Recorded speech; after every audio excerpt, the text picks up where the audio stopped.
Chapter 16. How the sacrifice of a dear friend seems to be drowned in a torrent which is about to renovate the face of the church. I answered Ravenhair's letter by an increase in anti-apostolic zeal.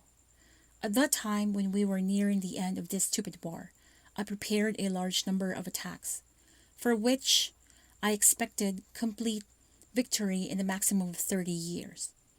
I was musing about the year 1974, when I thought that I could celebrate the birth of a universal church without God. My hatred for the supernatural not only gave me genius, but I also unbelievable strength for my double work. For let us not forget I was studying theology. It was very important that I should get good grades. In fact, I was the best in everything, which caused me to laugh and to strengthen me in my conviction that a God who did not take pains to defend his true faithful did not exist. The word supernatural conceals that all man does not understand, behind changing curtains, moved by fanciful delusions. I decided to destroy this bad theater. I entrusted to my correspondents the task of expurgating the New Testament of everything which was not perfectly natural, and inexplainable. This work is quite useful, since Christ himself believed in his own divinity, and at least we accept what some pretend that he said.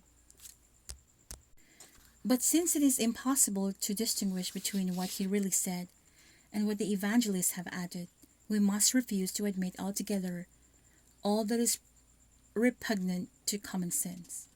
As I have already said, the most virile action is the one which attacks the problem of children and exerts a strong influence on their feeble minds.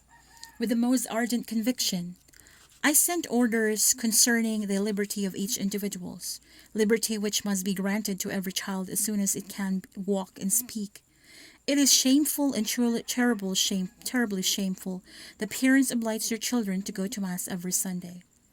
It is not less shameful that they register them for catechism classes without asking their advice. It follows from this that these poor little ones believe themselves obliged to receive communion, even when they prefer to go out to play. What more can we say about baptism, which is conferred on them at very birth? There starts the real scandal. I suggested an energetic campaign for information for youth. Let everybody devote himself at church, at catechism classes, at school, on the radio, in order that all the children of the world be informed of their absolute right to say no to their parents when they want to make them become obedient and hypocritical little Christians. A happy day it will be when thousands of children will say openly and joyfully, "I am not a Christian. I do not believe in God. I am not so naive as my parents, who are old and good for nothing."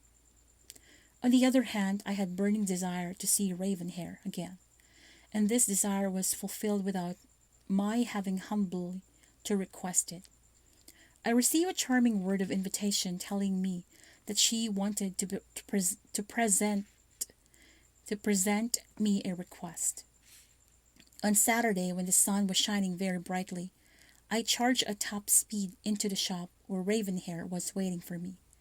Who will ever be able to understand the meaning for me of those ordinary words? Ravenhair is waiting for me? Ravenhair was so completely mine that I would have liked to cut her hair so that no one else could see it. Cut it. What a criminal idea had come into my mind. She was all sweetness and love when she told me that she had a request to make. I almost trembled, but all that she wanted was simply to draw my hands, which are, they say, admirable. Truly women have some absurd, though charming ideas. I posed therefore for the whole afternoon with the patience that the angels would envy me, for if they existed, and this solely for my hands. Sketches were quickly drawn one afternoon, the other on the floor, and I was floating in some sort of ecstasy which must be called perfect happiness. I suppose at least since then I do not recall having felt one so grand. I know that no one will believe it, but our union was so strong and perfect during those hours that I doubt whether the trivial carnal union can cause such a happiness which seemed to elude time. When enough sketches had been made, my charming enemy explained to me that they were certainly destined to perform great things. I was almost embarrassed, because the truth was that my hand seemed to have a liking for death and murder. It was on the same day that she allowed me to undo her hair and to play with it. I tried different hairdos. I braided it, I rolled it, then I brushed it with great care, as if I would never see it again, as if I was preparing it for a painful sacrifice. Why did I have such a strange feeling on that day? But the whole day was truly strange.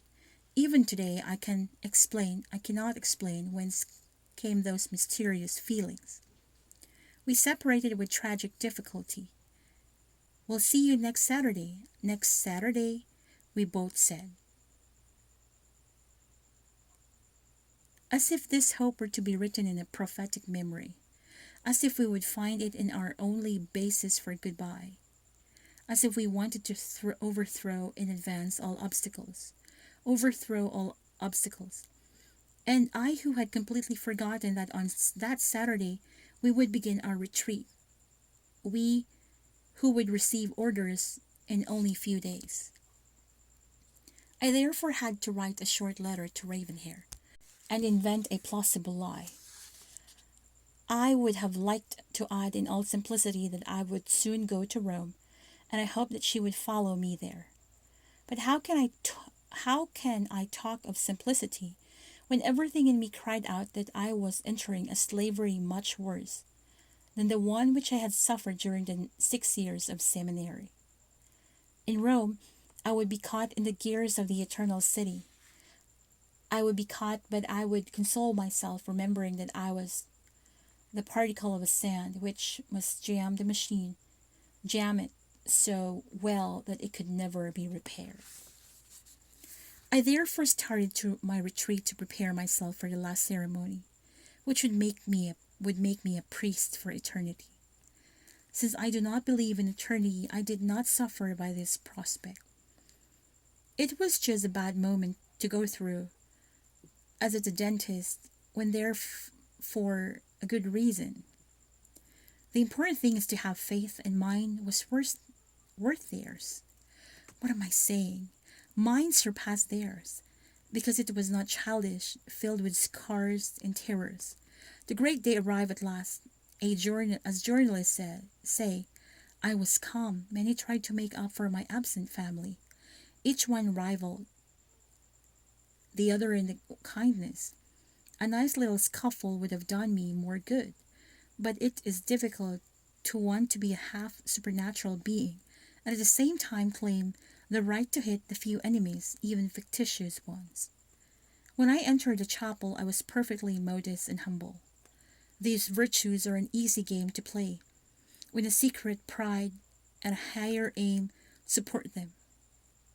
I was walking with a gliding step, eyes lowered with a stifled cry. Exclamations and a real disorder were heard on my left. Normally, I should not have looked, but I disobeyed my conscience. I mean, the one which they have created for me, and which I manipulated with amusement. I saw young men lifting a fainting girl. Her mantilla had fallen, and her long black hair was disarranged, and was dragging on the floor of the chapel.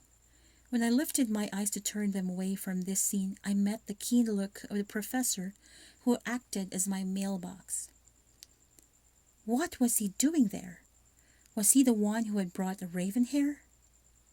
During this short exchange of looks, I thought that I read in this man the expression of a cruel triumph. I promised myself that I would discover the truth, and I would make whomever had committed this infamy pay dearly for it. The rest of the day, therefore, passed in a sorrowful mist. Each one could surmise all kinds of doubts about me, but I did not care. I did not even have any more desire to seem honorably pious to hear soft voices prophesy my future holiness. Happily, the student came to greet me. He was my only friend. I told him briefly what had happened and asked him to make an inquiry. I wanted to know, I wanted to kill, I wanted to cry out, to defend myself, to defend her, especially to defend her, but it was too late, forever too late. If only I had the courage to tell her all by myself, she might have accepted suffering in silence and loving me secretly. During the following days, I prepared my trip to the USA, where I wanted to visit the most important Protestant sects in order to find out how to control them. Until then, forcibly, I had been obliged to neglect too much the important factor of faith, so solidly anchored in the Protestant world. It was imperative that I should know well this aspect of problem before going on to continue my studies in Rome. Just before my departure, the student came running to tell me the news which would make me suffer the most. The entrance of Ravenhair into a Carmelite monastery. She was there for my sake. Never any more would she have the least lover's joy for my sake. I do not know if I would not have preferred to see her die. Anyway, I swore to myself that I would have all the monasteries of the world open, and in particular the contemplative monasteries. I launched a very ardent campaign against gratings, and even had requests sent to the Pope through their very naive nuns. I reminded them that gratings had been necessary to keep unwilling young girls from escaping who had been forced to enter by their parents. It was to prevent them from running away and from corresponding that these gratings were doubled and reinforced by wooden shutters. I did all that I could to obtain this vestige of so-called divine imprisonment to be abolished. I invoked above all the sense of honor of these consecrated virgins in order that they might foster the holy desire to remain freely cloistered in houses open to all. Later, I went much further by imploring the nuns to return to the world, which needed their presence very much. I even persuaded them that they would do more good by not showing, by a special dress, what they wear. They were writers keen enough to write whole books on these subjects, with a luxury of vocabulary truly admirable. I also fought tooth and nail against the custom of shaving the heads of cloister nuns. I contended that their shaved heads rendered them ridiculous when they had to go to a clinic to undergo some operation. I insisted on these young vocations, which were stupidly lost on account of these customs of another age. I attacked the old and solemn customs so heavy in summer and not very efficient against cold in winter. I suggested that all the rules and constitutions be carefully revised, preferably by men. In generosity, women have a certain tendency toward exaggeration. But when I beheld the great extension of my work, I stumbled on a silent obstacle. Although so small in the face of a cosmos, a modest and a very secret Carmelite monastery from which I never received a single letter. On the one side, there was the world, on the other, this jail. I had command over the first, but I was a prisoner of the other.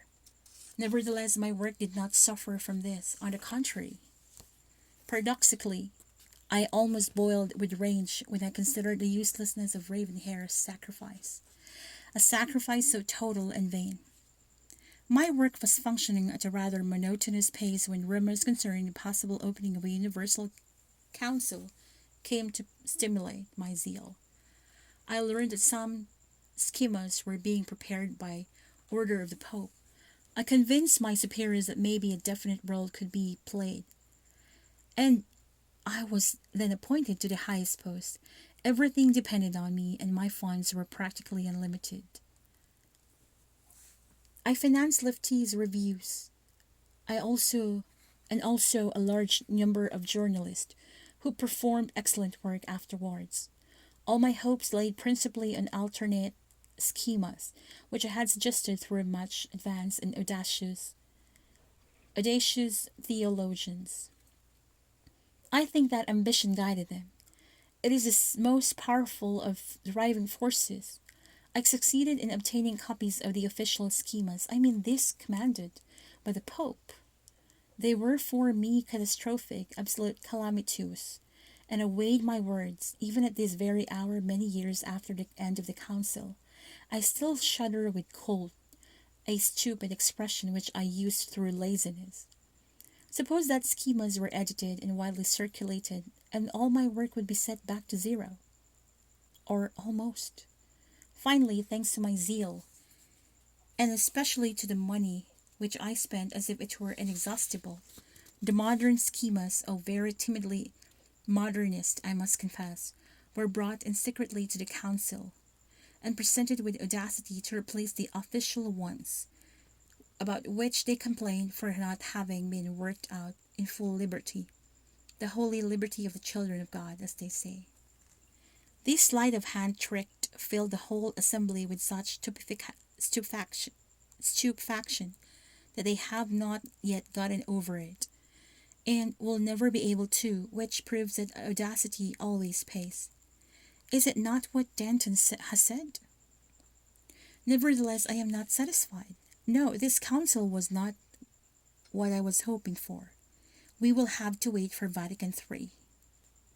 There we will gain a complete victory. As for Vatican II, I do not know what happened. It seemed as if an invisible devil would stop all our efforts of modernization, just at the moment they would have become efficacious, strange, and maddening.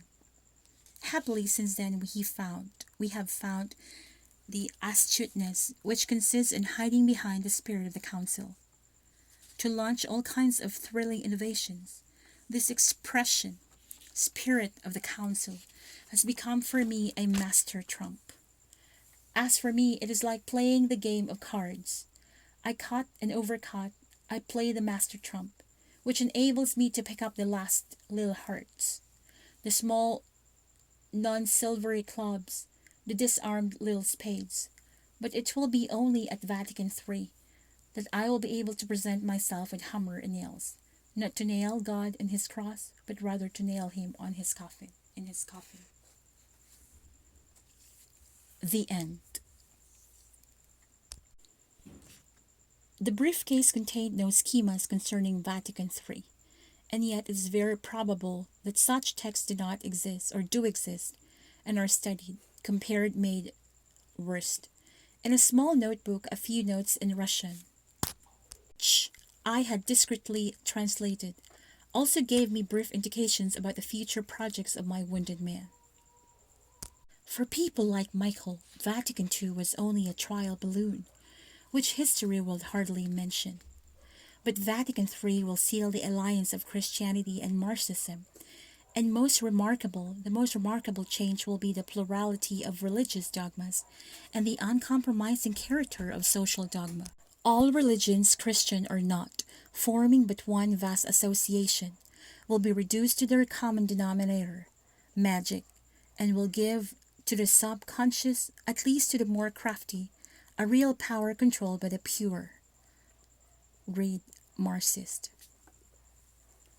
The surprising thing is that nobody ever came to claim Michael's papers, at least, not until today. But he had bought his car under a false name and probably neglected to inform anyone of his trip. I do not know where Ravenhair is. Maybe she is still in a Carmelite monastery, in which the prioress might have maintained the faith of older days. Maybe this book will someday discreetly penetrate into that Carmelite monastery, that Ravenhair might know that I also pray for Michael.